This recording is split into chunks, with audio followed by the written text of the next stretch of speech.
मध्य प्रदेश के एक छोटे से गांव बेलापुर में शीतल नाम की एक मेहनती औरत रहती थी। उसका पति महेश गांव में खेती बाड़ी करके अपने परिवार का गुजर बसर चलाते थे, मगर अब उनकी तबीयत बहुत खराब रहने लगी थी। उनके घर में 2 छोटे बच्चे थे, चंदा और मुन्ना।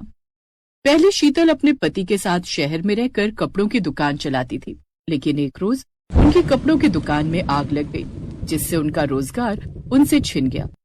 साथ ही दुकान के लिए गिरवी रखा उनका घर भी उनसे छिन गया। शहर में सब कुछ खत्म होने के बाद अब उन्हें अपने गांव आना पड़ा, जहां उनका एक पक्का लेकिन पुराना घर था। साथ ही एक खेत था जिस पर खेती बाड़ी करके वो लोग अपना जीवन गुजर बसर करने लगे। पति की तबीयत खराब होने पर अब घर परिवार की जिम्मेदारी शीतल पर आ गई। अब शीतल सुबह से शाम तक खेतों में काम करती, पर जितना बोती उतना फल नहीं मिलता। उफ, सारा दिन इस खेत में मेहनत करती हूँ, लेकिन फिर भी इसमें वो फसल नहीं उग पाती।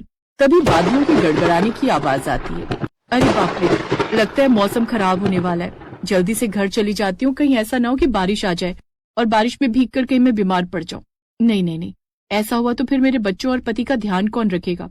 ऐसा कहकर अब शीतल जल्दी जल्दी घर चली गई। उस रात जमकर बारिश बरसी, जिससे ठंड बढ़ गई। अब हल्की हल्की ठंड का महीना भी आ चुका था, इसलिए शीतल ने सारी रात घर में चूल्हा जलाए रखा ताकि ठंड से थोड़ी राहत मिल जाए। ऐसे ही समय बीता। एक सुबह शीतल ने खेत में कदम रखा तो उसने देखा उसने जो पौधे खेत में लगाए हुए थे वो मुरझाए हुए थे।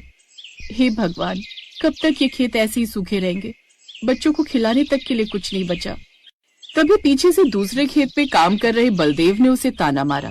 अरे लक्ष्मी, तेरे खेत में तो बस धूल उगती है। अब छोड़ भी दे खेती का नाटक, मजदूरी कर ले, कहीं थोड़े पैसे कमा लेगी। नहीं बलदेव भैया, मुझे भगवान पर भरोसा है।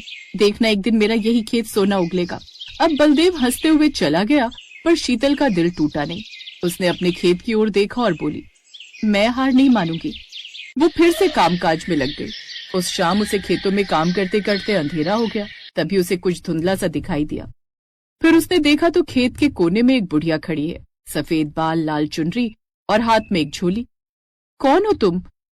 रात के इस वक्त यहाँ क्या कर रही हो? बोलती क्यों नहीं, कौन हो तुम? तब वो बुढ़िया बोली, डर मत बेटी, मैं तेरा भला करने आई हूँ। भला? कैसा भला? शायद तू जानती नहीं, लेकिन तेरे खेत की मिट्टी में जादू है, पर तू उसे पहचान नहीं पाई। ये ले, 3 बीज है, इन्हें अपने खेत में बो दे। और बस एक बात याद रखना, जब भी पहला फल निकले उसे बेच मत देना, उसे संभाल कर रखना, वही तेरा भाग्य बदलेगा।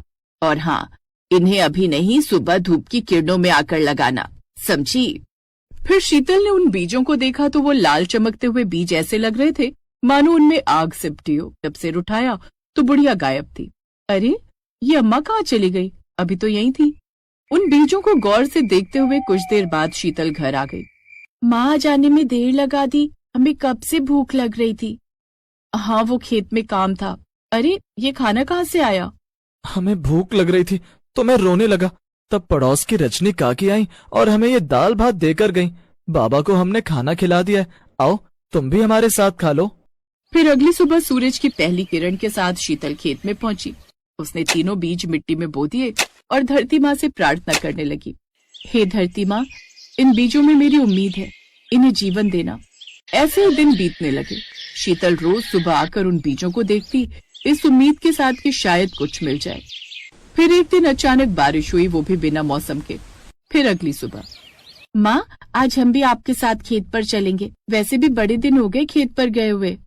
अरे लेकिन तुम दोनों क्या करोगे? तुम दोनों घर पर रहकर अपने बाबा का ध्यान रखो। अच्छा ठीक है, चलो तुम दोनों।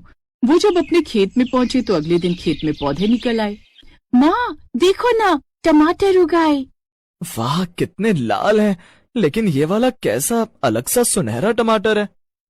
हाँ रे, ऐसे टमाटर तो कहीं भी नहीं देखे। कितने चमकदार है ये तो। और ये सुनहरा, शायद वही सुनहरा टमाटर है। अब शीतल की आंखें चमक उठी। उसने दिल से धन्यवाद कहा उस अम्मा को और वो सुनहरा टमाटर संभाल कर रख लिया। साथ ही टोकरी में बाकी टमाटरों को तोड़कर रख लिया।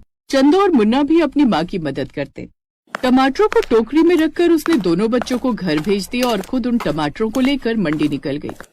आइए आइए, टमाटर लीजिए, आइए आइए। वाह बहन, ये टमाटर तो बड़े ही लाजवाब हैं। धीरे धीरे उसके सारे टमाटर बिक गए। उस रोज उसकी अच्छी खासी कमाई हुई और शाम को बच्चों के लिए उनकी पसंद के बर्गर लेकर वो घर लौटी। ये माँ बर्गर लाई। माँ, तुम्हें पता है मेरा कितना मन था इन्हें खाने का। शीतल, बच्चे बता रहे थे खेत में टमाटर लगे हैं, क्या उनमें से कुछ बिके? अरे कुछ, अरे सारे के सारे बिक गए, और वो भी सिर्फ 2 घंटे में। ये तो बहुत ही अच्छी बात है लक्ष्मी। फिर अगली सुबह जब वो खेत पर पहुंची तो खेत का नजारा देखकर हैरान रह गई। अरे ये क्या जादू ही है, कल तो मैंने कितने सारे टमाटर तोड़े थे, लेकिन आज फिर पूरा खेत भरा पड़ा है। ऊपर से अब उसके खेत के टमाटर बड़े थे, जिससे अब उसके पास खूब सारे पैसे आ गए। साथ ही कुछ दिनों में टमाटरों का खेत पूरे गांव में चर्चा का विषय बन गया। अरे लक्ष्मी, तेरे खेत के टमाटर तो 2 गुने बढ़े, ऐसा कैसे? बस भगवान की कृपा है भैया। वो टमाटर न केवल दिखने में चमकदार थे, बल्कि जो उन्हें खाता उसके अंदर जैसे नई ऊर्जा भर जाती। एक बीमार बच्चा जब वो टमाटर खाता तो अगले दिन खेलकूद में लग जाता। यहाँ तक कि अब उसका पति भी वो जादुई टमाटर खाकर पूरी तरह ठीक हो गया। धीरे धीरे शीतल के खेत की चर्चा पूरे जिले में फैल गई। लोग दूर दूर से जादुई टमाटर खरीदने आने लगे। फिर एक दिन शहर का बड़ा व्यापारी मल्होत्रा वहाँ आया। सुना तुम्हारे टमाटर में जादू है? जी, लोग तो यही कहते हैं। तो फिर ये खेत मुझे बेच दो, जितने पैसे मांगोगी मैं दे दूंगा। नहीं साहब, ये खेत मेरे पति और बच्चों की उम्मीद है, इसे मैं नहीं बेच सकती। साथ ही इसने ही हमारे बुरे वक्त में हमारा साथ दिया है। तू सोच ले वरना पछताएगी। हमने सोच लिया सेठ जी, हम ये खेत नहीं बेचेंगे। फिर एक रात उसे सपना दिखा।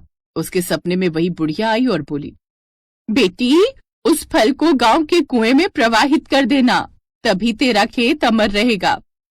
अगले दिन उसने वैसे ही किया और देखते ही देखते उसके खेत में टमाटर दुगने तिगुने होने लगे, और अब तो व्यापारी उसके खेत पर आकर ही टमाटर की बोरियां खरीदने लगे। शीतल के खेत की बढ़ती प्रसिद्धि से बलदेव और मल्होत्रा दोनों जलने लगे।